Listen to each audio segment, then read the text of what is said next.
Bom dia, meus queridos alunos do sexto ano, como é que vocês estão? Eu espero que vocês estejam todos bem. Se Deus assim permitir, nós iremos nos ver logo logo. Meu nome é Carolina, eu sou a professora de História da Arte de vocês e vou me seguindo com a nossa aula. Bora lá! Nós estamos trabalhando nessa segunda unidade a arte no Egito. Então, nós estamos terminando isto mesmo. Este é o nosso último assunto da segunda unidade. O auge do poder e da arte no Egito. É quando esse poder da arte fica bem assim, bem supremo, bem excelente, ele fica bem esplendoroso, essa palavra. E atinge realmente o seu auge, o seu poder máximo. Vamos aprender um pouquinho sobre isso. Então, o auge do poder e da arte. Foi no Novo Império, que durou entre 1580 a 10.085 a.C., que o Egito viveu o auge de seu poderio e de sua cultura. Nesse período, os faraós reiniciaram as grandes construções que haviam interrompido por algumas crises políticas. Então, algumas crises políticas que haviam acontecido nesse tempo fizeram com que algumas construções tivessem sido interrompidas. Então, esses faraós, nesse tempo de auge, de esplenda, poder, eles começaram a reiniciar essas obras. Dessas construções, as mais conservadas ainda são os templos de Karnak e de Luxor, ambos dedicados ao deus Amon. Entre os grandes monumentos funerários desse período, um dos mais importantes é o Templo da Rainha Hatshepsut, que reinou de 1511 a 1480 a.C. Essa construção imponente, que representa grande poder e harmoniosa, deve a sua beleza, em grande parte, à maneira como que foi construída. Percebam só, a montanha rochosa, essa montanha rochosa aqui, que lhe serve de fundo, parece fazer parte da construção, o que cria uma profunda interação entre a arquitetura e o ambiente natural. Na pintura do Novo Império surgem criações artísticas mais leves e de cores mais variadas, sem aquelas cores mais fortes. Vocês lembram aquelas cores mais fortes que eu falei na aula passada? Abandonada a postura rígida da figura feminina, elas parecem ganhar movimento.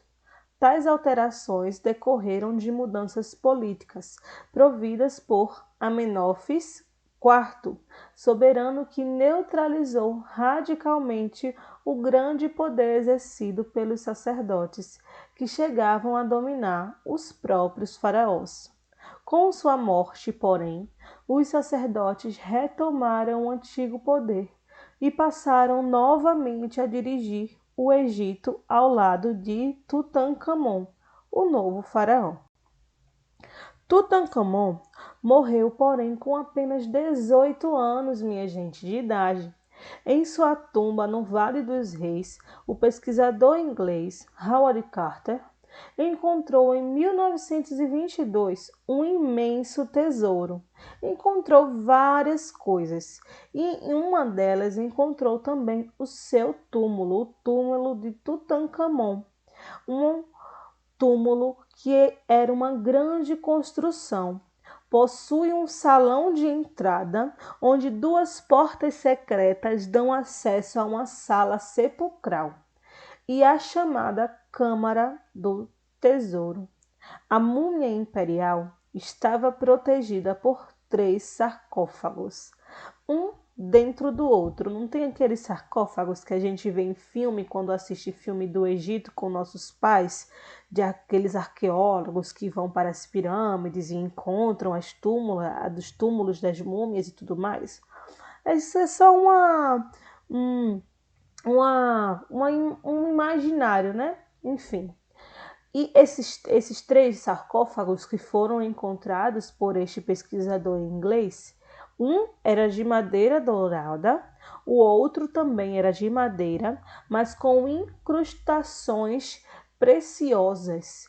E finalmente o que continha o corpo do faraó, em ouro maciço, gente, em ouro, com aplicações de lápis-lazuli, que são pedras preciosas, coralinas e turquesas, que são pedras preciosas, veja só. Essa imagem aqui é uma imagem de um dos sarcófagos de Tutancâmon, que é o sarcófago aquele com incrustações em pedras preciosas. Veja só, que riqueza, né? Os reis da dinastia seguintes a Tutancâmon preocuparam-se em expandir o poderio político do Egito, o que foi realizado por Ramsés II.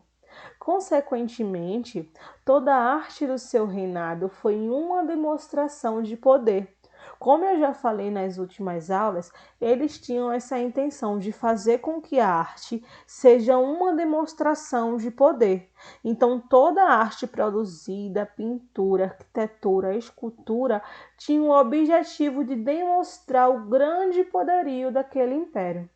Isso pode ser observado nas estátuas gigantescas e nas imensas colunas comemorativas dos feitos políticos desse soberano, desse faraó. Data também dessa época a utilização dos hieroglifos. Vocês sabem aqueles hieroglifos que são as letras escritas pelos egípcios como elemento estético. Então, a utilização desses hieroglifos eram utilizados também como elemento estético. Vocês sabiam disso? Não eram apenas utilizados para escrita, para comunicar algo, mas também como elemento estético, com o objetivo de gravar para a prosperidade os feitos de Ramsés II. Eles começaram a ser esculpidos nas fachadas e colunas dos templos. Assim passaram a fazer parte da ornamentação das obras arquitetônicas. Veja aqui um exemplo.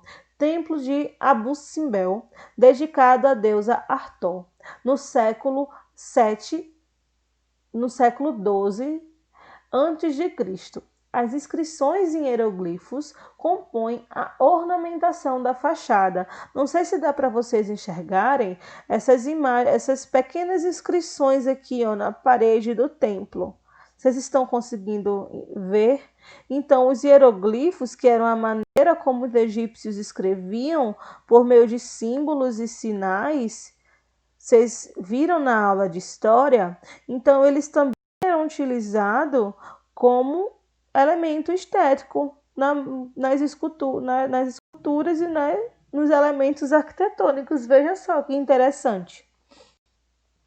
E após a morte de Ramsés II, o que aconteceu, gente? O poder real tornou-se muito fraco e o império passou a ser governado novamente pelos sacerdotes.